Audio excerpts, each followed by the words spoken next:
The offense got out to a slow start against Tampa Bay, if I recall correctly, and then exploded. That didn't happen yesterday. What was the difference? Why couldn't you guys ignite? Yeah, I mean, I think, you look at it, you really turn the ball over twice there in the first half, two turnovers, and then the other drives really you drive the football and don't end up getting touchdowns. You keep trying to settle for field goals. I think we were moving it well and just not finding a way to punch it in and get that touchdown. It was obviously a day that 7 points was what you're going to have to get when you had the football, and it's kind of one of those things that there's going to be days like that when you got to pick each other up on both sides of the ball, and we needed to really have an opportunity to punch it in the end zone every time we touched it. Yeah. And flipping ahead to Thursday, Matthew Stafford was talking about how he hasn't faced Seattle as much as the rest of you guys have, and so he's going to have to do some quick studying. Is that really a factor? Does he face a challenge with the quick turnaround? I mean, I would argue he's probably seen the coverages and defenses that about anybody's going to play. So it's just more kind of, I think, putting in his head, hey, this is the week, and that'll be the challenge for him, right? I mean, for any quarterback in a short week is really the way we can attack these guys and really the philosophy of this defense. And I think that's more what it's going to be, is understanding what their habits are and really what the tendencies are, what you're going to play against on a short week like this. So, yeah, I mean, I think that it's an opportunity for us to bounce back and execute at a little better level than we did the other day. I mean, I think you really look at the tape, there's not a lot of physical errors as much as we just didn't execute as well as we had been the last couple of weeks. And it matters in this league. You're going to have weeks where, it's you got to execute to win the game, and you got to be able to score when you need to. And we weren't able to do that the other day. Thanks, Andrew.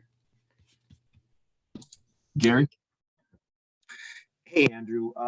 Jalen Ramsey was saying yesterday he's not necessarily a fan of Thursday night games, but understands, kind of the television implications and everything. What about you? I mean, how do you feel about playing a game like you did Sunday and turning around and having to play, 4 days later? Oh, I think it's one of those things. It's always a topic, and it always seems like the team that's playing it that week is got a lot of problems with it, and the teams that don't really mind. And so it's one of those things. To me, it is what it is. It's part of our schedule, and it's not the most fun thing in the world to do. I think it's much better when you have one either earlier in the year or later in the year after a bye week, to where it's not really strung together in a long period of games where you're kind of leading up to it, because that the more beat up you are, the more kind of really you're dealing with injuries. Those Thursday night games can get kind of lopsided, and they can also get to where sometimes teams just don't have an opportunity to compete because they just don't have enough guys to get everybody out there. So earlier in the year is definitely when you want to have it if you have to play them. Mm-hmm. Yesterday, Darrell Henderson came back to the lineup and seemed like he was running the ball hard and well. What was kind of your sense in the huddle and on the field with how he was doing?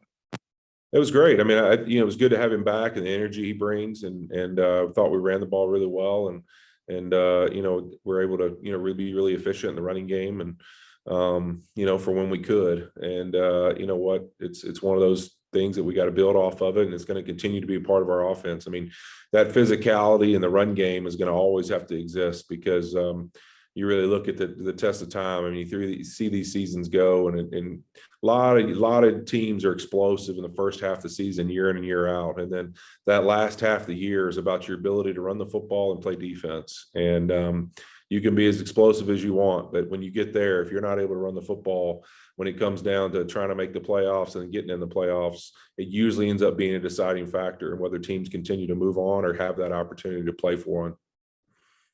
Thanks very much. Jordan? Andrew, I jumped on just a couple of seconds late, so apologies if you already addressed this.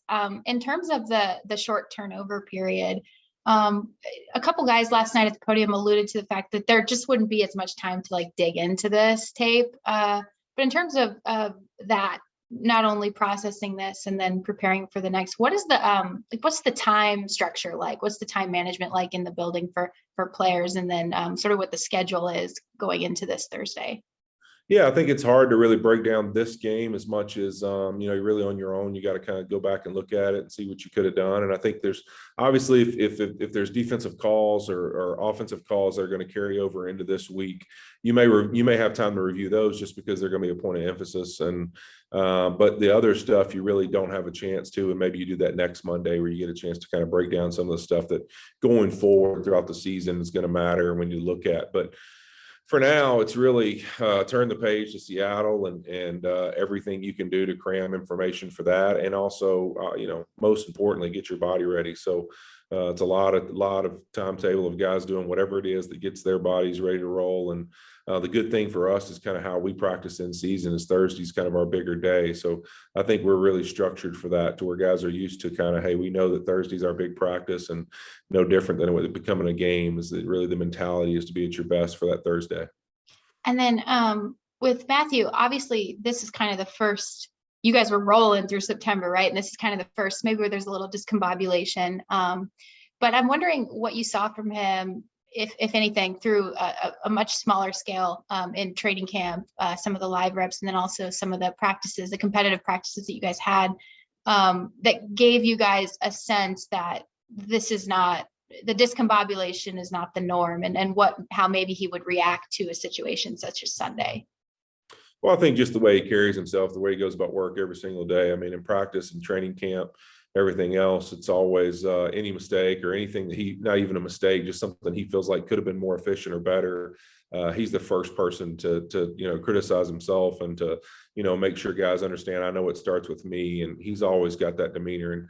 And look, it takes all of us every week. And so there's obviously things that all of us have got to do better, and all of us have got to keep that mentality. But when you're a leader and the guy who's got the football in his hands every single play is wired that way, it makes it pretty easy for everyone to just put down their defensive attitudes and say, hey, what can I do to help us be better this week? And this is the NFL. You're going to have weeks where you're off, and you got to find a way to make sure you're on every single week. We talk about it all the time. It's not always the best team that ends up being the best at the end. It's always it's the teams that are able to show up in that 3-hour window every week and be the best during that window. And so we've got to find whatever it is Thursday night to be at our best during that time frame of that game, and lay it out there and get ourselves in a situation where we can take a little weekend break and get ready for the rest of the schedule.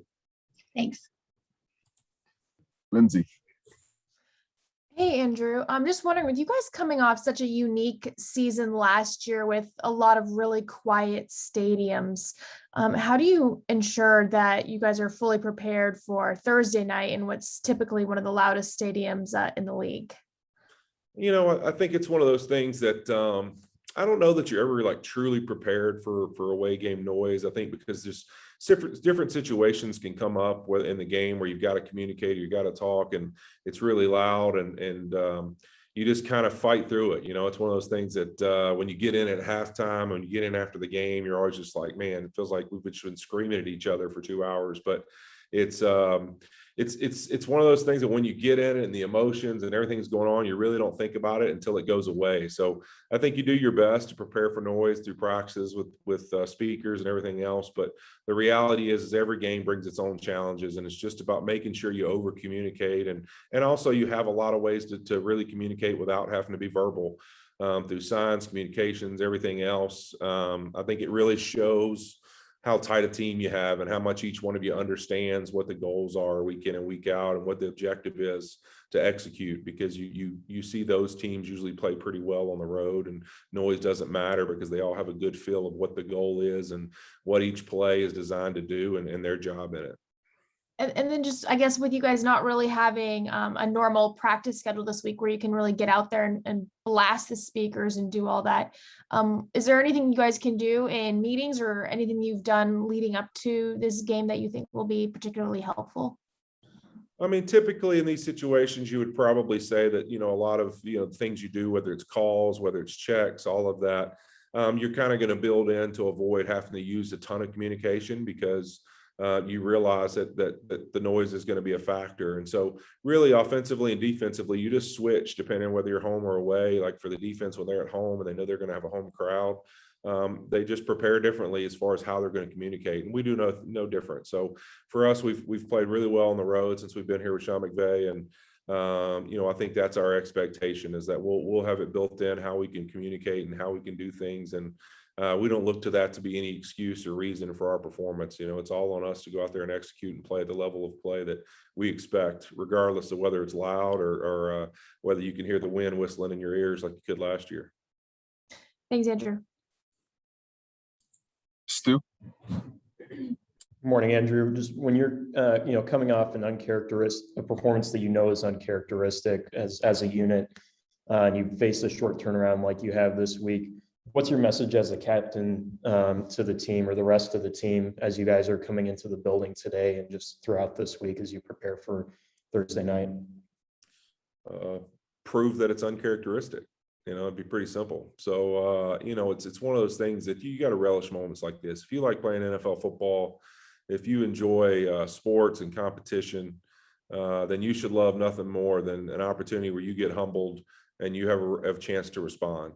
And anytime we're blessed with the opportunity to respond, and it's not the last game of the year or a playoff game you lost and your season's over, to me, that's exciting. And so you get a setback, you get a chance where, hey, you know what, it wasn't our best day. For whatever reason, it doesn't matter. And but what we do have is an opportunity to respond and show who we are. And I think we look forward to that challenge. Thank you. We'll wrap up with Fred.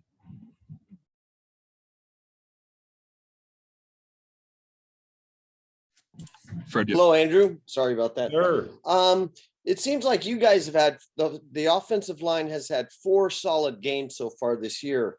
How much of an adjustment do you have to make for each one of the teams that you face or lines that you face? And do you expect the same that you've seen from Seattle? Yeah, I think, with Seattle, you're going to get guys that play hard and a defense that, flies all over the place. They've kind of always been that. And every week's a new challenge. You go against guys like last week where it's JJ Watt and Chandler Jones. And, Chandler's been one of the best rushers in this league for quite some time and is a special talent. And then the week before, it's Tampa and their front and all a bunch of big, powerful guys. And really the things they're able to do to make it tough on you to be able to run the football. And then in Chicago with Robert Quinn and Khalil Mack, who are arguably, one of the better duos of edge rushers there is in the NFL. Obviously for me, I think one of the best those two guys are. So it's, there's been a lot of challenges for us. And I'll be honest, I think guys have really responded to it. And I think it's been great. I think it's a positive look into our season moving forward. Is there things we can do better? Sure. But has the level of play been really, really good? I believe so. And so I think that though, to me, is just a standard that we need to have and a standard that we got to believe in. And it's got to be a strength of this team. And I think we look forward to that and the challenge it'll present again Thursday night and us responding to that challenge.